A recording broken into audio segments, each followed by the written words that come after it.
Assalamualaikum warahmatullahi wabarakatuh. Selamat sore, sahabat Bawaslu. Berjumpa lagi bersama kami dalam acara Ngabuburit Pengawasan Bawaslu. Ngabuburit Pengawasan Bawaslu merupakan program yang menjadi sarana wadah edukasi untuk masyarakat di masa Ramadan ini. Tujuannya agar sahabat Bawaslu dapat mengerti mengenai informasi tentang pengawasan pemilu. Sebelum dimulai acara, izinkan saya untuk berpantun terlebih dahulu. Ke pasar sore beli es kelapa, dibawa pulang untuk berbuka.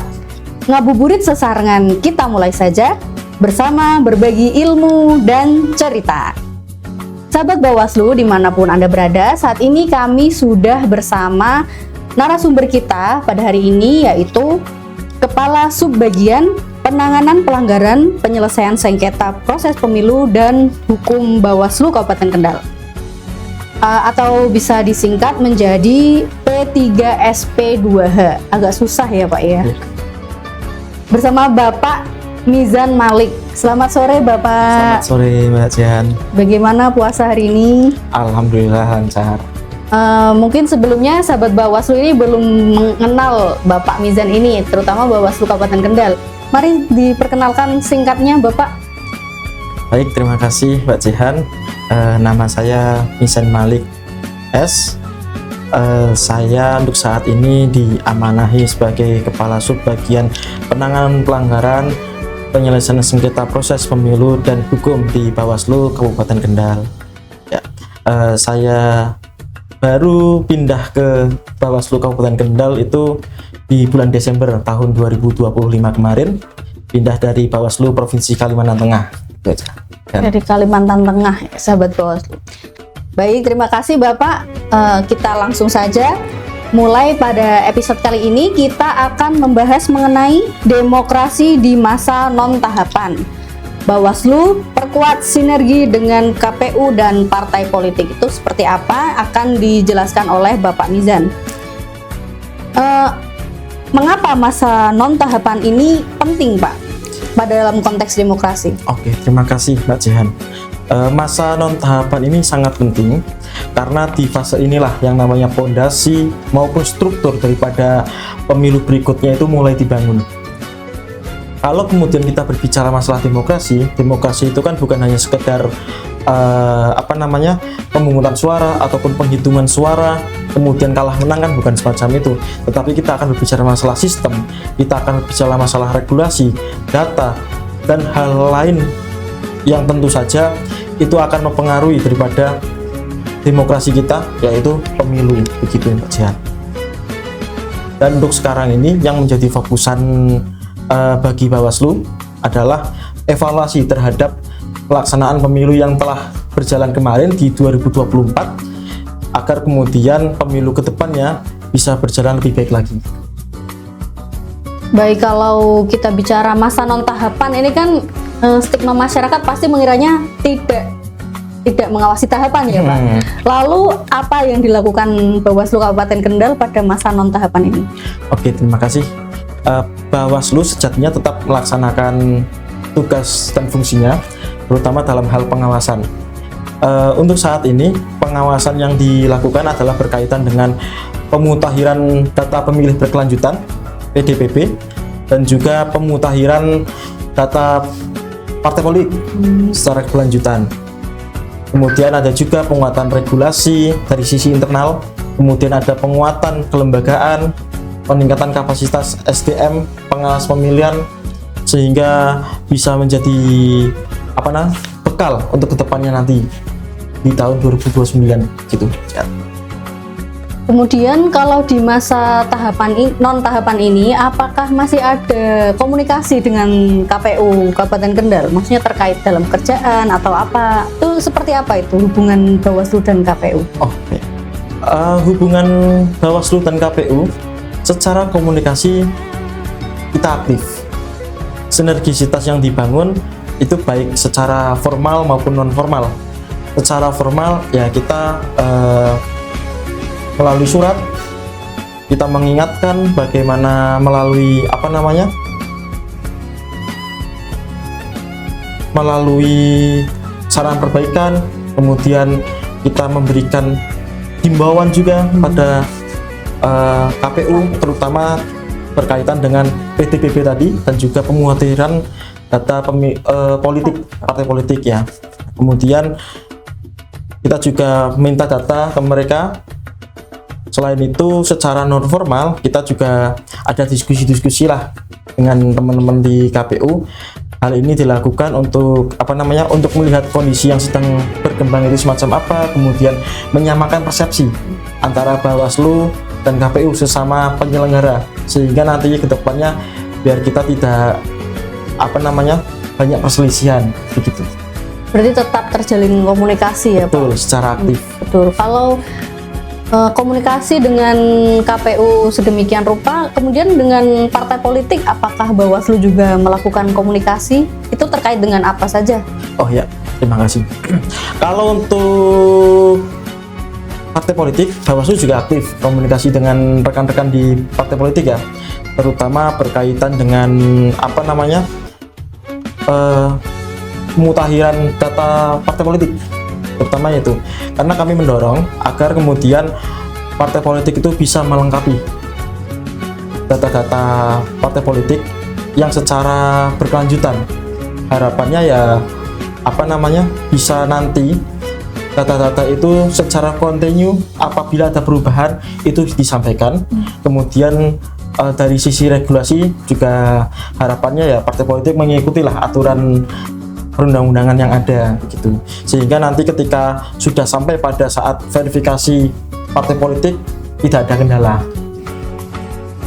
Baik, kalau tadi sudah membahas hubungan dengan KPU, kemudian hubungan dengan partai politik, lalu kepada masyarakat luas nih Pak, apakah berdampak hubungan dengan masyarakat luas? Oh, tentu saja. Masyarakat itu pasti memiliki peran penting tersendiri dalam hal demokrasi ataupun pemilu gitu ya.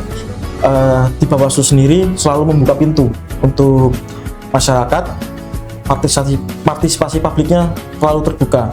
Dalam arti masyarakat bisa memberikan saran, masukan ataupun rekomendasi kepada Bawaslu terkait dengan pengawasan pemilu bagaimana, kemudian pelaksanaan pemilu itu harus seperti apa, itu bisa. Artinya Bawaslu selalu membuka pintu bagi masyarakat. Dan juga perihal demokrasi itu kan bukan hanya tanggung jawab penyelenggara, tetapi juga kita semua lah, baik itu KPU, Bawaslu selaku penyelenggara dan juga masyarakat begitu. Selain peserta pemilu itu sendiri. Baik, tadi sudah dijelaskan hubungan dengan KPU, kemudian hubungan dengan partai politik, kemudian dengan masyarakat. Lalu dengan instansi lain atau dengan kelompok lain itu apakah ada dilakukan komunikasi, Pak?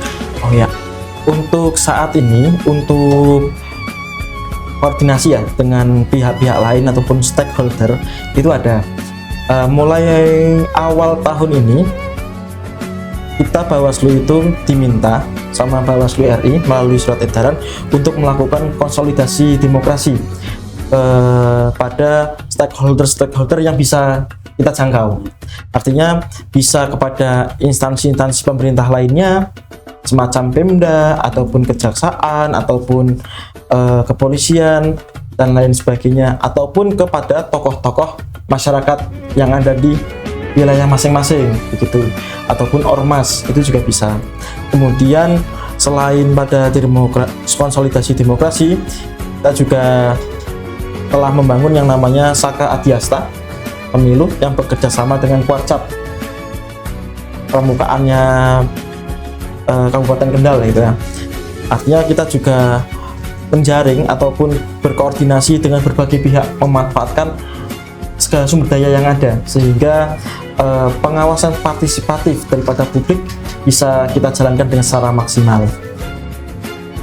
Tadi menarik sekali ya Pak, berarti itu diikuti adik-adik pramuka? Betul, dari adik-adik kuliahan yang berada di kampus maupun di sekolahan, baik itu SMA, SMK, dan sederajat. Menarik sekali, berarti ini nanti kalau ada adik-adik yang melihat nih Pak, mungkin kepengen ikut Saka Adiasa boleh? Boleh, silakan gabung. Baik, selanjutnya tadi Bapak menyinggung pengawasan verifikasi partai politik. Itu berarti divisi yang bertanggung jawab sebagai itu divisi hukum dan penyelesaian sengketa. Hukum penyelesaian sengketa itu menjadi subbagian dari Bapak Kasubag ya. Tadi Bapak menyinggung mengenai pengawasan verifikasi partai politik. Itu berarti yang menjadi penanggung jawab adalah divisi hukum dan penyelesaian sengketa. Kemudian di bawah subbagian Bapak sebagai P3SP2H itu divisi apa saja, Pak? Ya. Untuk di P3SP2H itu ada penanganan pelanggaran, kemudian ada penyelesaian sengketa proses pemilu dan juga hukum. Artinya ada 3 sub bagian yang saya ampu begitu. Jadi khusus untuk verifikasi partai politik ataupun pemutahiran data partai politik itu sekarang berada di hukum dan penyelesaian sengketa. Jadi yang mengomandoni ataupun mengakomodasi dan bertanggung jawab terhadap pengawasan tersebut ya di hukum dan penyelesaian sengketa. Kemudian untuk penanganan pelanggaran itu nanti akan ada lagi pada waktu tahapan. Begitupun juga dengan hukum juga nanti akan ada lagi, penyelesaian juga sengketa juga akan ada lagi. Artinya semuanya saling berkolaborasi sebenarnya. Cuman yang membedakan adalah PIC-nya saja. Baik, berarti di masa non tahapan ini cukup padat ya Pak kegiatan yang dilaksanakan Bawaslu. Mungkin di kedepannya akan ada kegiatan apa lagi nih Pak yang akan dilakukan? Sementara untuk kedepannya yang terdekat adalah berkaitan dengan ini, kami sedang mempersiapkan terkait dengan Bawaslu mengajar. Bawaslu mengajar. Yaitu sasarannya adalah ke kampus terutama terkait dengan pelatihan ataupun pendidikan penyelesaian sengketa yang nanti insya Allah sedang dipersiapkan sekarang, semoga bisa terrealisasi lah depannya. Baik, terakhir nih Pak, apa harapan Bawaslu ke depan dalam memperkuat demokrasi? Untuk memperkuat demokrasi artinya akan membutuhkan subjek-subjek tadi. Ada Bawaslu, ada KPU, ada peserta pemilu, ada kemudian masyarakat juga. Nah, harapannya kolaborasi dari unsur-unsur ini bisa semakin solid. Tujuannya adalah manifestasi terhadap pemilu yang akan datang bisa menjadi lebih berkualitas, lebih jujur, lebih adil, dan berintegritas. Itu Mbak Jian. Baik sahabat Bawaslu, menarik sekali podcast kita pada hari ini. Karena ini juga sudah mendekati berbuka puasa ini Pak. Waktu berbuka puasa kita cukupi saja diskusi kita pada hari ini. Mungkin lain kali kita sambung lagi dengan tema yang lain ya Pak. Siap. Baik sahabat Bawaslu, untuk menutup podcast kita pada hari ini, karena tadi saya buka dengan pantun, izinkan saya menutup dengan pantun juga. Ke taman kota beli ketupat untuk dimakan saat berbuka. Ngabuburit seru, penuh manfaat. Semoga bermanfaat bagi kita semua. Saya mohon undur diri, mohon maaf apabila ada tutur kata yang kurang berkenan di hati sahabat Bawaslu. Bersama rakyat awasi pemilu, bersama Bawaslu tegakkan keadilan pemilu. Salam Awas. awas, salam awas. Wassalamualaikum warahmatullahi wabarakatuh. Waalaikumsalam.